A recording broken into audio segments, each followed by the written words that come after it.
All right. It looks like it's working. Let me make sure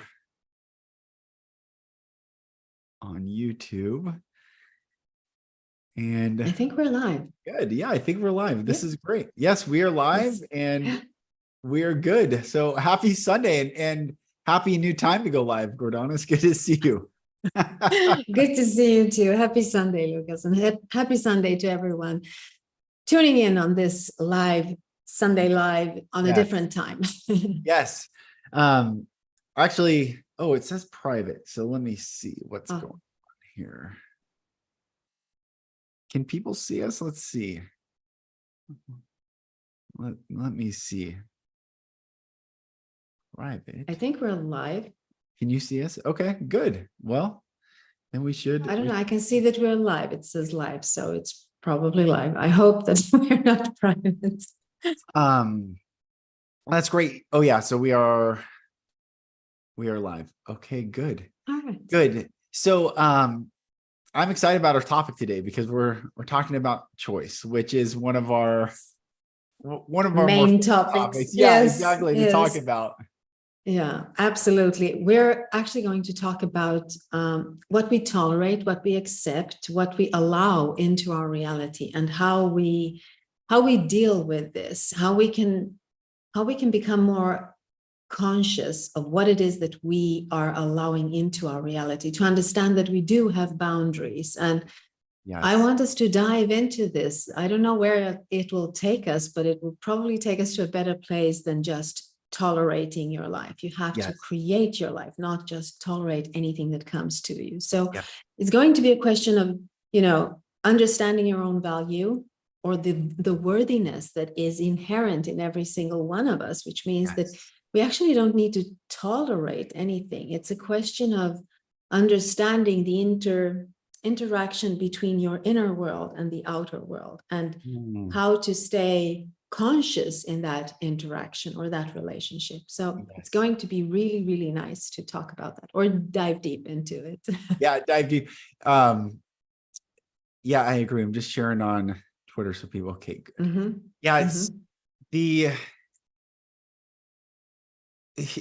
it feels like everywhere people are looking right now, where they look on social media, they look on media, anything digital outside of their physical reality feels like, and I know because I'm talking to a lot of people, they feel like they're getting boxed into a certain narrative, sides or narratives, or and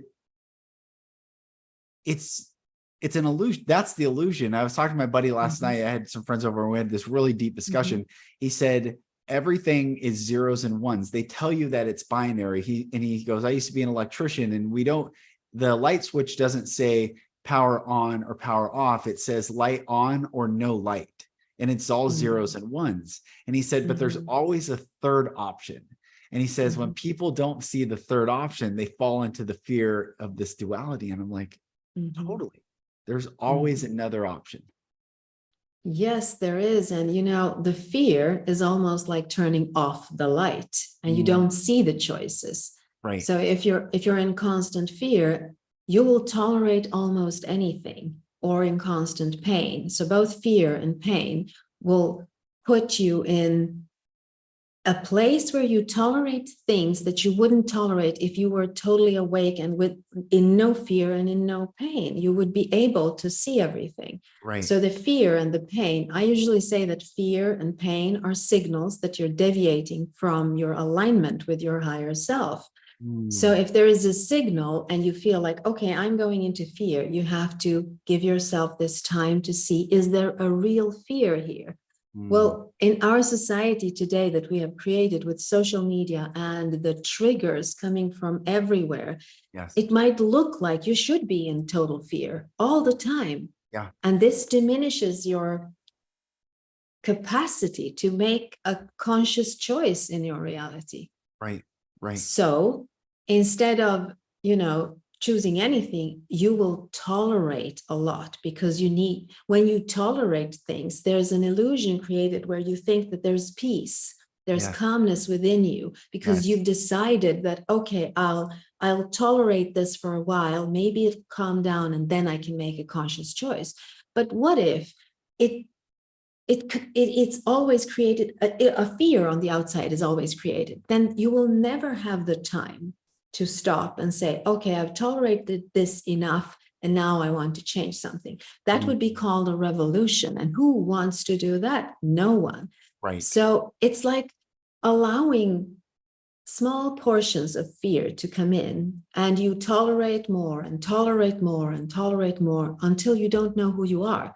Because tolerating for a longer period of time takes a toll on your soul. It's like literally gambling with your soul when you start tolerating. You have to stop somewhere. When the pain becomes too big, maybe not when the fear becomes too big, but when the pain becomes too big or too intense, you have to stop. This is the signal I'm talking about. And your soul might get through to you and say, listen, you can't tolerate this anymore. So my question here is, why do we tolerate things that we don't want when we're grown-ups? Because as children, we have no choice.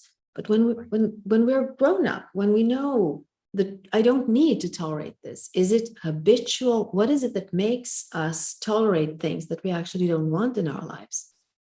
I think it's the fear of more pain. I was talking about this last night because, I finished my second book, or the manuscript for it. And a big premise of it is the majority of humanity has been abused in one way, shape, or form. And I define what the word abuse is. Most people don't think of themselves as abused.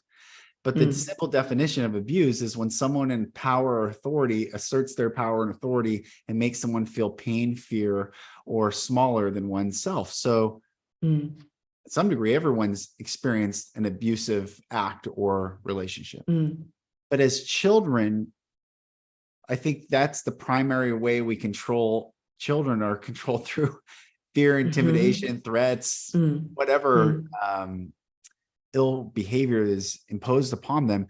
But what happens to adults, these children who have been abused that grow into adults are unconscious of the abuse being the program that's running their lives. And so they get triggered really easily when someone presents a threat to them or presents and tells them to do something, because that little inner child doesn't want to get hurt or scolded or shamed or isolated out of the tribe. Maybe it doesn't, out of the family.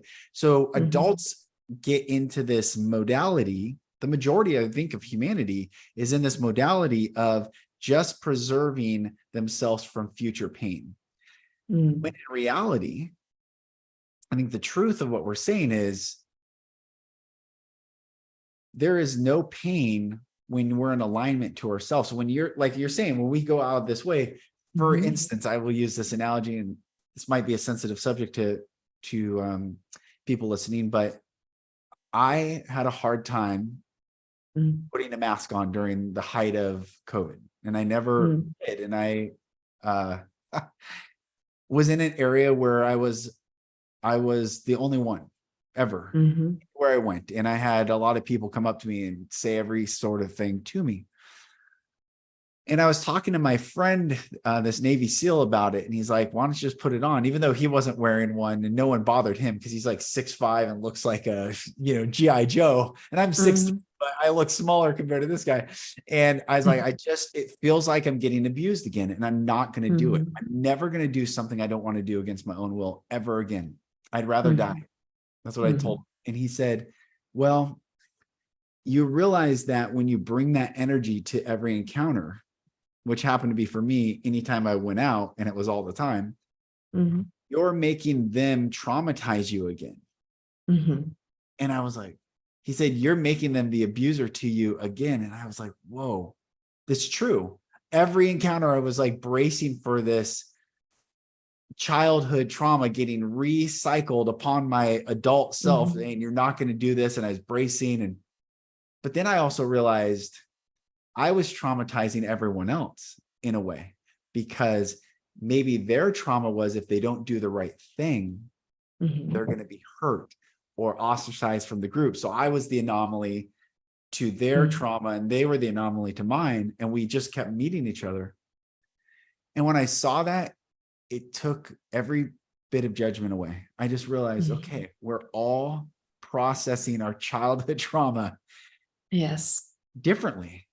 That's so true. That is so true, because in essence, what you're saying is your trauma reactivates your ego in the now moment. And when you are reacting through your ego, you will not meet a soul out there, because law of attraction will attract another ego to you. Yeah. So you will be speaking to an ego, and it becomes a conversation on a surface level, which usually is about winning or gaining something.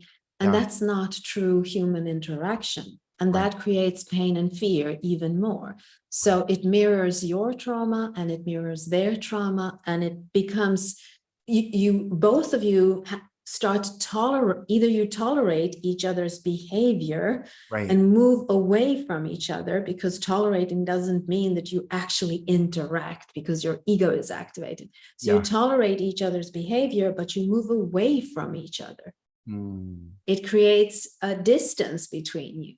So, you know, when you say, well, I can tolerate this, so I'll keep on doing it, it is an ego activation. And when you're in ego mode, you're supposed to use your ego in order to explore your dreams, desires, and wishes. But when you are exploring the world through ego, which is reactivated by fear, then it becomes a very, very small space, which doesn't allow you to breathe, which doesn't allow you to evolve, and that creates pain within you. So even if we think that it's a positive thing to tolerate some sort of pain, that is true, but not totally true, because you're supposed to use it as a signal. So tolerate for a while, but then go back and look, okay, so where can I change so that I can go back to my true, being. Yes. Because that it's only a signal. And when you communicate with people through your ego, you will never, ever get a deep connection, which will create loneliness. And if you look at our society today, I mean, people feel so lonely, because even if they talk to other people, it's always through a mask. It's never like, oh, we're touching each other's soul. No, we're speaking through ego because there is fear between us. Now, why is there fear? Because I think that it's a question of social media in a way, because we get to know everything that is going on. Like if you want to see hell, you will be able to see hell anytime you wish if you go out and look at the world through social media. Yes. So there's always a trigger. For me, the way I see this reality, there is a stillness, an observer within us, which is totally still, observing the movement on the outside. And there are distractions, triggers, there is disturbances in the pattern. These are the things that we are looking at. And what we don't know when we are in fear mode is that this stillness is the only thing that is real. Everything else is a part of time, movement, and the illusion. Now, the illusion is not a bad thing, because this is our world is in a form. It is an illusion in form. Like everything that has a form is perishable. It will not stay forever. Not even the pyramids in Giza will stay forever. Right. It's just a question of time, which means that everything that is in time is perishable, which means that it is a part of the illusion. The observer within you cannot perish. It is always the stillness, always looking out. And coming back to that observer gives you the time to discern what kind of disturbance you actually want to play with, what kind of form you actually want to create in this world. But if we look at social media and you're walking around with your phone or your tablet or whatever it is, and you see the world through this phone or tablet, you are looking at the world through a distraction in it, not destruction, distraction. I'm sorry, this was a Freudian slip. Through a distraction in itself. You're already in a distraction, which you're not seeing as a tool to create your reality. You're looking at reality through a tool. You're no longer using your eyes, your senses. You're looking at the reality through a tool. This tool is not controlled solely by you, like your eyes or your all the other senses. This is controlled by someone else.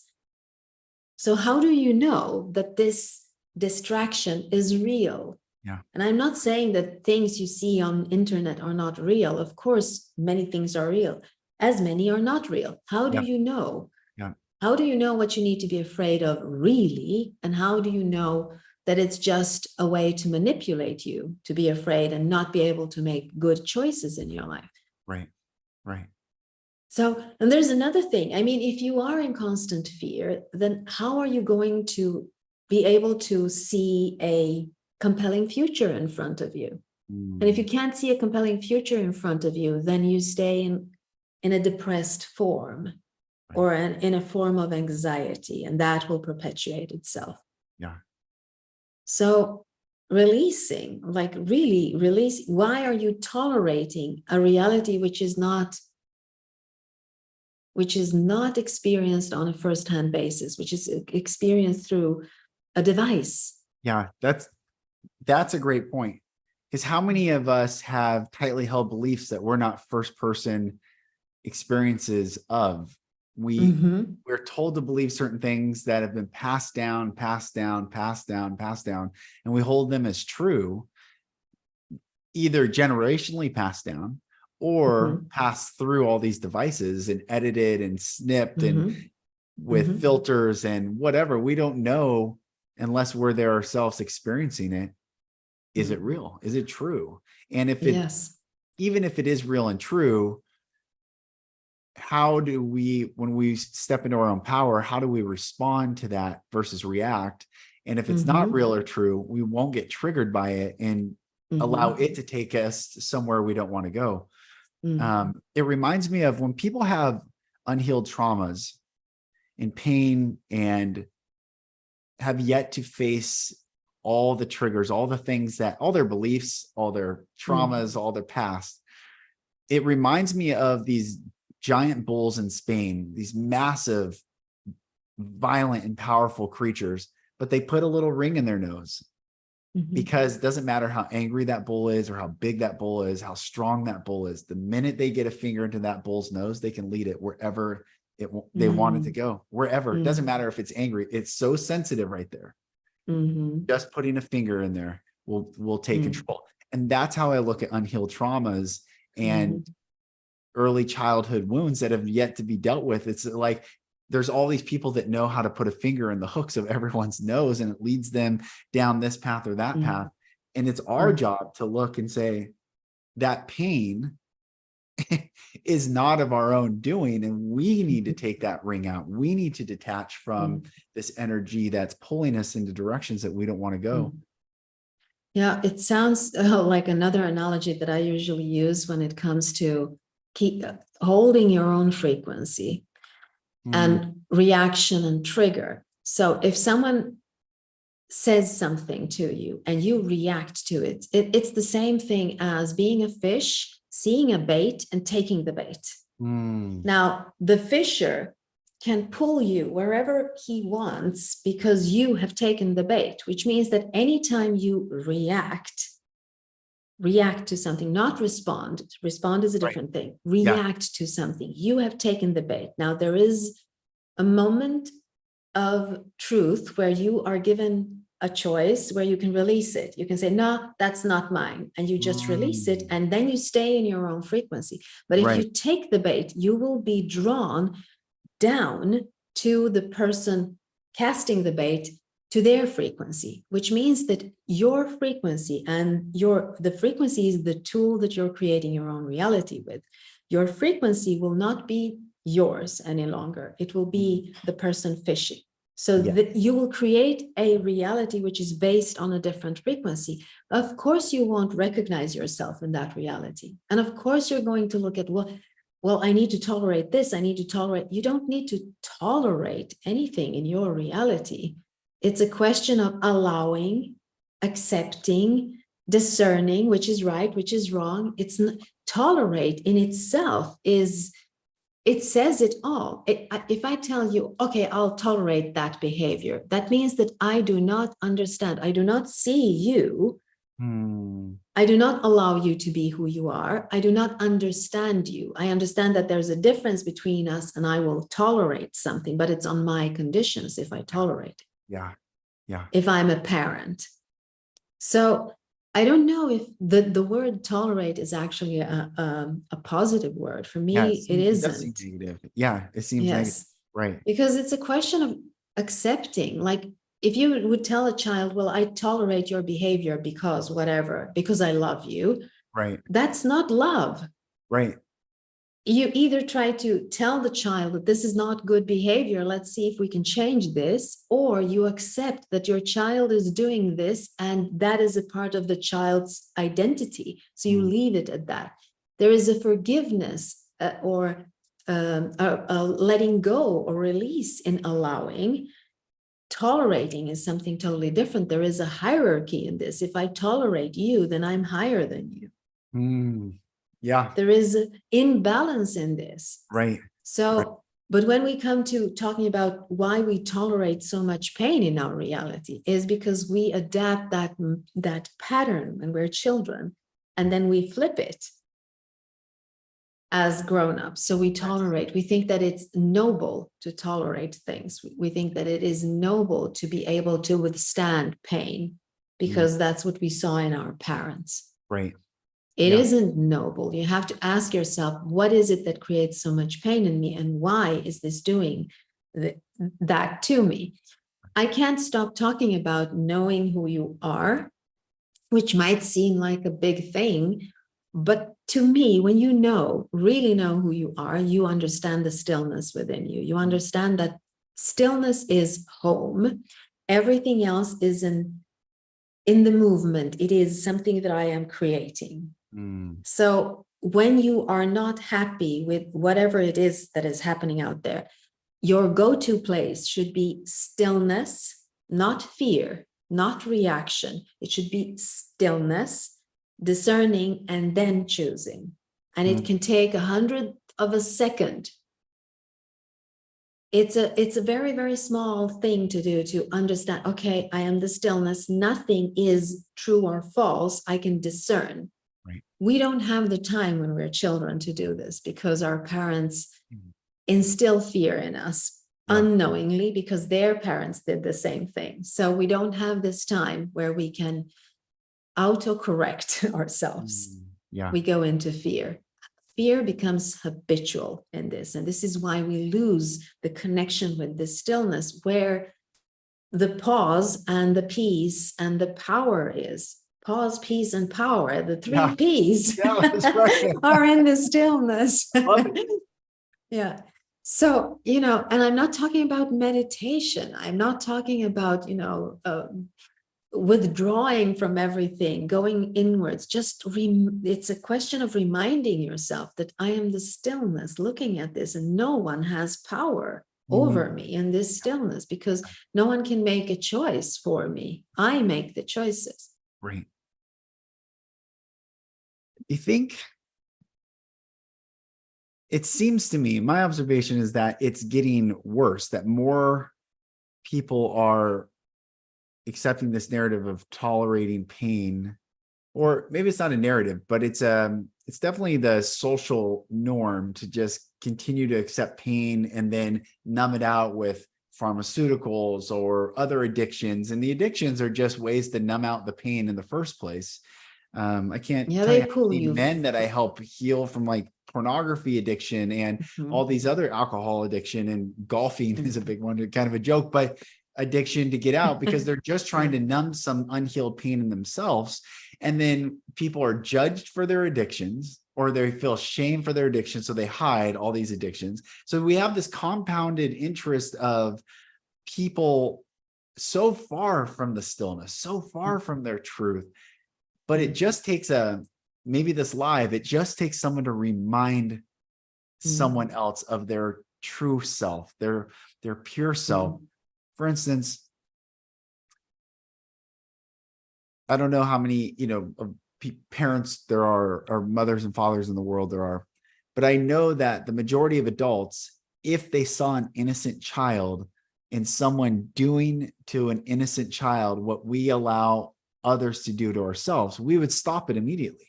We would step in and say, hey, what are you doing? You know, what's going on? But we allow it to ourselves because we think that we have to take it, or it's not socially acceptable to say no. But truly, when we say no, and when we say I no longer will I will not tolerate any more pain to myself, everything changes. And I will share this quick story. When I was a reporter at my second news station, when I was a TV reporter, I was down in San Antonio, Texas, and I was so young. I was 25. I was so green. I didn't really know what I was doing, but I had this assistant news director just treat me horribly. Even in the newsroom, people knew like how bad he was treating me. I mean, it was really bizarre. And he just had it out for me and tried to get me fired one time. It was really insane. And I was a people pleaser at the time. So I was like, he'd say, jump 10 feet. I jumped 10 feet. He'd say, jump 12 feet. I jumped 12 feet. I would just kept over and over and over trying to find the acceptable way to validate this news director.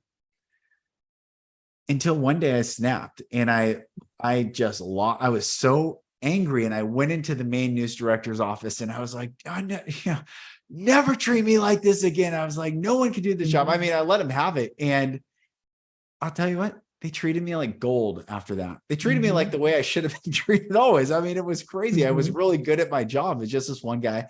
So that was my first indicator of me saying, no, do not treat me like that any longer. And they treated me normal, but it felt amazing. Yeah, because where you came from, you had to tolerate a lot of pain. Yes, so the question is, how much pain will you tolerate until you snap? Yeah. And then the other thing is, you teach people how to treat you.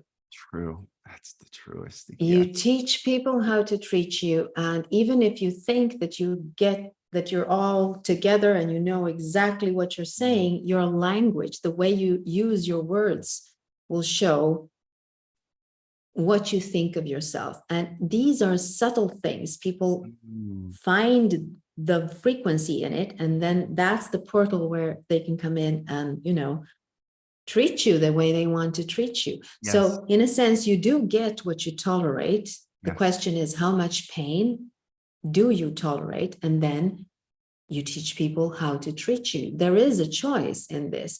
I think a lot of people are afraid if they, heighten their voice or say something, that they will be treated like, oh, you're so sensitive, or this isn't true. It's you, it's not me, like gaslighting them around this. This is why it's so important to understand who you truly are. If you know that you are not manipulating people, and someone is telling you that you're trying to manipulate them, then there's a boundary to be put there, to believe in yourself, to trust that you know what's best for you, that you are not delusional. Right. And I know for me, it was like, I didn't know how to put my foot down in the beginning either. I would allow people to say things to me. For me, I knew where my boundary was. My boundary was, I was also very young and working as a hairdresser when I was 21 years old, and I had a person there, my boss. I do not like to say boss because there is no boss in this world. I'm the boss in my reality. Well, I was 21, and he went beyond the ultimate boundary for me. I mean, verbally, I could take a lot of things because that was what I was taught as a child. You do not say anything to someone who is older or who has authority over you. But he took liberties physically trying to touch me. And I left a client sitting in a chair. I cut half of his hair and I just went out and I said, screw this, I'm leaving. Called my boyfriend, now my husband, and asked him if he could pick me up because I am out of a job. I just quit. That was the boundary. That was as much as I could tolerate. If I would allow that, that action to pass my boundary, Right. that would cost me my soul. So I felt like, okay, here it is. That's the first time I felt that, okay, I do have boundaries. And now I bring the boundaries closer to me. I do not want to be spoken to in a specific way. So I bring the boundaries closer and closer. Right. And when the boundaries are exactly where I am is, then I allow myself to expand totally, because nothing can touch me. I don't listen to the words that people say. Even if they want to hurt me, they don't mean anything to me. Yeah. Like Gregor, my husband, always says, well, you can put any label you want on me. It won't stick until I accept it. Yes. That is what it means when you push the boundaries, and they're close because you know exactly where they are.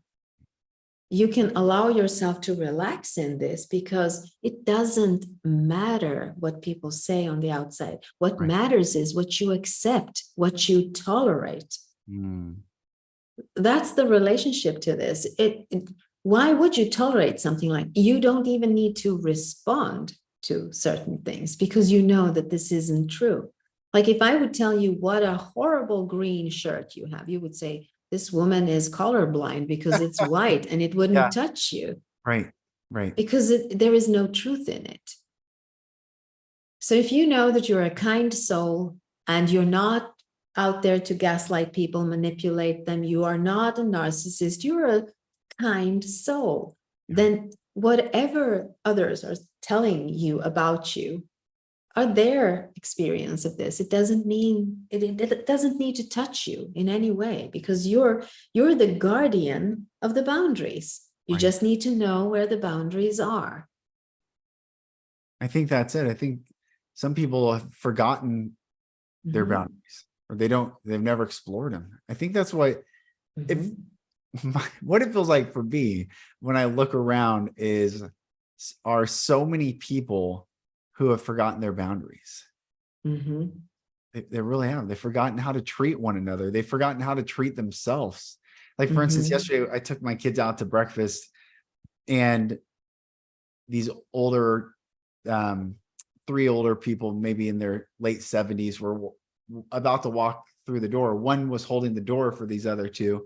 And my kids like snuck right out. And I was like, all right. When I got out there, I'm like, sorry. And they're like, no problem. But I told them, you have to wait for especially elderly people to go through. You don't cut in front of them. And I felt like that was a healthy boundary for them to understand, like, respect with others. But it feels like so many people say they weren't little kids, but are allowing others to cut right through or do things, and they don't say anything. And then it builds up resentment and anger and frustration. And then it's just compounding upon. I feel like there's so much transgressed boundaries happening. Everyone's frustrated, everyone's scared, everyone's angry to use their voice to say, that's not how you're going to treat me. And like you said, we're teaching everyone to treat us by the way we treat ourselves. So we really have to start with how we treat ourselves first. It feels big, but it's also an individual thing that can change. Yeah, absolutely. Because you see, when we look at someone who is being mistreated, it's outside of us. Everyone can see it. It becomes real because there's others can see it. Right. But what happens inside of me, and this is something we have been taught since we were children, the real world and what really means something is the world out there. The world that I describe as the illusion, as the part of the movement, becomes firsthand. Your own experiences on the inside, they are secondhand experiences because no one can see them. And you can ask yourself, are they real? They're not real until someone else mirrors them back to you. That's what we're taught, but that's not how it works. Everything that happens inside of you is part of the whole. So whatever you're doing towards yourself, you're doing to the whole because it's mirrored out there. If you treat yourself with compassion and kindness and love, then it will be mirrored back into the whole. So Yes. you contribute with love, compassion to the whole when you are loving and compassionate towards yourself. Now, loving and compassionate towards yourself does not mean selfish, doesn't mean narcissistically the whole world is mine. It means to be stable in this stillness so that you can discern right from wrong in this reality. Yeah. Yes. That's the whole thing. It's like being kind to yourself, forgiving, because it takes time to, stay in this stillness. And every time you fall out of it, there is a slippery slope which can bring you into guilt and shame and stuff. Bringing it back to the stillness again, forgiving, and then bringing it back to the stillness, becoming stable. Yes. Why we are not stable is because everything is pulling us back and forth. What is this? I never remember what the name is of this little doll, the thing that goes, you can push it, but it goes back again. I don't know, but I know what you're talking about. Yeah, you know what I'm talking about. Yeah. This is how we look like in this world. We are just going back and forth like this. And it's okay, because we have, when you realize that you have a heavy base that will always keep you at the center, as soon as you stop reacting, as soon as you stop allowing to be pushed around, that's when you find the balance. And it does not take a long time to do so. So it's not a big thing. It's a small thing, only it's within. It makes a big change because it's change of perspective to see that whatever you're doing towards yourself, you're doing to everyone else. Yes. Yes. So if you're abusing yourself, like not being kind to yourself, then you are abusing everyone else, because this is what you're presenting to the world. They might not see it because you wear a mask where you smile, but you're in constant pain because you're tolerating things that cost you your soul. Yeah, that's right. So it's a question of, shifting perspective and changing a little bit inside, becoming more kind to yourself, and ask yourself, what does this mean? Why am I tolerating this? There are different ways to look at something. As I said, if you feel like you have to tolerate things, this is a signal that you have to look at this thing and change your perspective. You either accept it the way it is and not say, I tolerate this, say, I accept it the way it is. Or you try to change it. Yeah. Yeah. Those are the two things. Tolerating, to say, yes, I tolerate this. That means that you haven't accepted it and you haven't let it go. There will always be a struggle within you when you tolerate things. Right. So either looking at it, as I gave you the example with the child, you look at it and you accept what it is, or you shift your perspective and say, this is a part of my child's personality and this is how it is. Again, acceptance or letting go. Letting go is actually to letting go of tolerance and changing it with acceptance or allowing. It's a more beneficial way of looking at it. Yeah. And it feels like comes from the filter of love, where if I accept everyone, which I do, part of it is understanding the law of one and the oneness, and that they're experiencing their reality for that. I really believe that when we all come back to the source of all, and we can say, here's what I came to experience and here's what I experienced. And so this is why judgment is such a detrimental, filter that is placed over our eyes when we look at others. Because when we judge everyone, as opposed to seeing, it's their pain and acting out, or it's their pain manifesting into this world. If we don't see it as that, then we either judge them and keep them as separate from us, or we make them smaller and have to tolerate it. And there's this sense of hierarchy. But when we can see that they're just experiencing, they're living out their behaviors from their own pain and experiences, there's so much compassion to that. And it doesn't become personal. I don't have to get pushed around when they're acting. It's like, I see you for your experience and what your experience is. That so often I hear I want to watch these YouTube videos of other like motivational people, or, you know, they say what other people think of you has nothing to do with you. So, but they don't really share how to get to that place, because it's like, okay, that makes sense. What another person thinks of me or does to me or says to me, it's not my responsibility, it's their own, but still people are getting pushed around for that. But when we can see that their behavior is just an output of it's a their projection. internal, yes, it's a projection. So then it doesn't affect me any longer. It's like, you can project on me all you want. It's not my reality. Yes, because when you are stable, then you don't need to, it doesn't hit you. It doesn't even penetrate. It just is what it is. You're an observer of something happening in the movement, and you're not reacting to it. You're not taking it personally, which is one of the biggest things, to not take it personally, to keep it there and just stand there in love.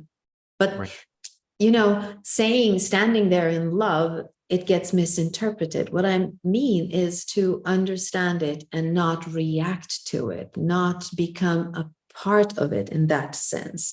Seeing it for what it is, pain being projected towards you. You can either accept the pain as a bait and you will be in pain, or you can say, I see your pain. And it might even release the pain with the person that is projecting it, because they are projecting it. They need someone to validate that they are in pain. Right. So if you can, yes, I see that you're in pain. They might lower the bar, it might lower the pain within them. And it's not like you're on a mission to save the world by projecting it back towards and saying, I see your pain. But every time you encounter something that will feel like a trigger, or like you have to tolerate this, to look at it from another perspective. You know, a couple of days ago, I did a visualization where I went inside a tree, opened a door, and there was light. I was supposed to walk into a past life, but there was no past life. I just walked into this light, and there I was for 45 minutes without realizing that it was 45 minutes. And then I woke up from it. So I was very disappointed. I was thinking, okay, I did not have a past life regression experience. What is this? And then I started talking to my husband about this. And as soon as I opened my mouth and started to verbalize this, I realized that I have had an astonishing experience. Because my question, when I started going into this past life regression, my question was, if my higher self could show me all the wisdom that I have accumulated in all my past lives. And what I did was I opened a door and there was just light. So it did show me exactly what I asked for. Because when you accumulate all the wisdom, you get light. Yes. And that is our source. That is where we come from. So the question is, why do we leave that source and come into something that isn't just light, where there are shadows too? And I realized that it is for the experience of it. The observer in me, the source in me, wants to explore and experience something. Without form, there is no experience. Without form, there is no time. There is no sequence. There is nothing. And that is nice, but it feels like sleeping. It feels like sleeping, like there's nothing. So when you know that where you come from, everything is peace. It's not love, it's just peace, nothing. It's just rest. So entering this world with all the forms that are there, I felt gratitude for all the forms that are here, because I know that this is temporary. This is temporary. This is not eternal. This is temporary. So why not find the brightest side of it? Why not find the form that I actually want to explore here? Because it's up to me, whatever is coming towards me. If I interpret it as something that I must tolerate, then I am not looking at it from the most beneficial perspective. And I am creating a form that I might not want to explore, but it's still a form. So coming from that light, I would say, yeah, but it's a form. I might learn, there's something going on. There's excitement. There might be a funny rush of a surprise in this. Can I look at it? Something is going on, in contrast to nothing going on in the light. Nothing. So becoming more present to the how can I say this in the right way, to the change that is going on here, becoming more present to that everything will perish, everything will lose its form. So you might as well enjoy it now. It's like looking at the clouds. If you see a beautiful cloud formation, right, if you stay with it and look at it, you own it and then it's gone. That is how everything in this life looks like. It's just a question of time. Yeah. So tolerate, I don't know if we even need to say, I tolerate this. I accept it, or I let it go, or I change it. Yeah. Yeah. That's beautiful. Those three things. Yeah. You said wisdom is light, and it reminded me of many biblical scholars claim that King Solomon was the wisest man to ever live. And I think other paths teach that as well. But the wisest man was called the king of Sol, S-O-L, sun, O, moon, the sun and the moon. So the lights, the wisest king was the king of all the light, the daylight and the nightlight. And that's a really cool way to say that wisdom is equal to light. Yeah, but there's another thing, like the sun projects the light, the moon reflects the light. So you have this sun and moon, both the projection and the reflection. Now, if we are one and someone is projecting pain to you, then you can choose to reflect that pain back, which means that you create more pain. Or you can reflect, I see you, I acknowledge you, like compassion, because you see the pain. And that diminishes the pain, or at least it makes it a little bit less. That's beautiful. Others are suns to you. You are reflecting back to them, and you're the sun towards them. They're reflecting back to you. So it's always a projection, reflection, projection, reflection. The beauty of this all is that you can choose both the projection and the reflection. Yes, that's right. That's right. So I don't even understand what that means, to tolerate something. What kind of a reflection is that?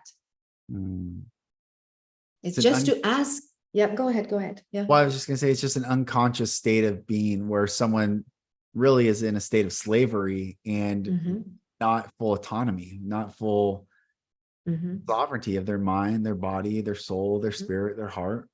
They've just forgotten. To me, it's equal to victimhood.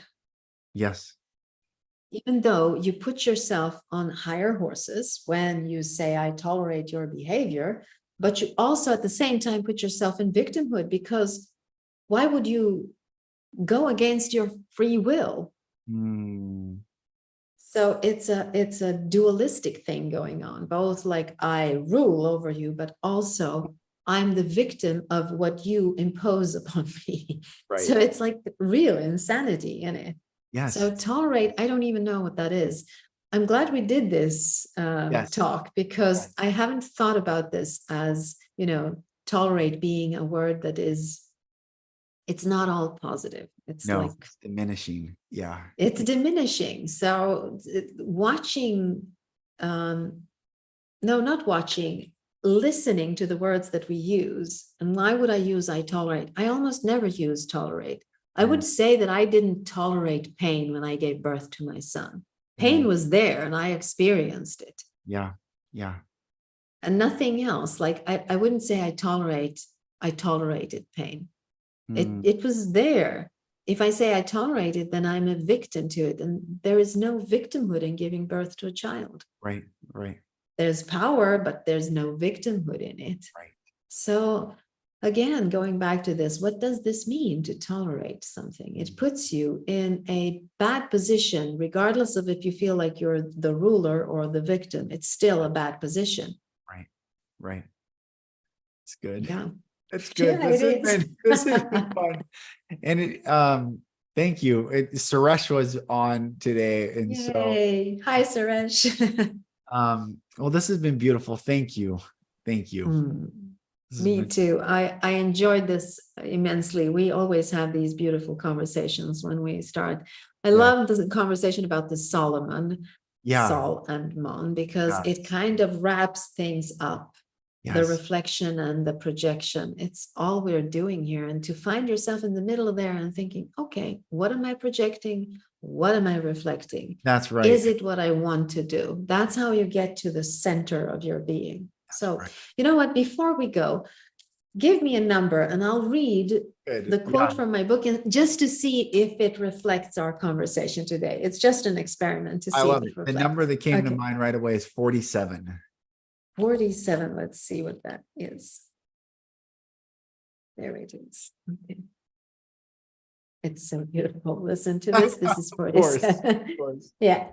You cannot fit yourself in to greatness. This can only be done by embracing and pursuing your biggest dreams and desires. It comes really close to that.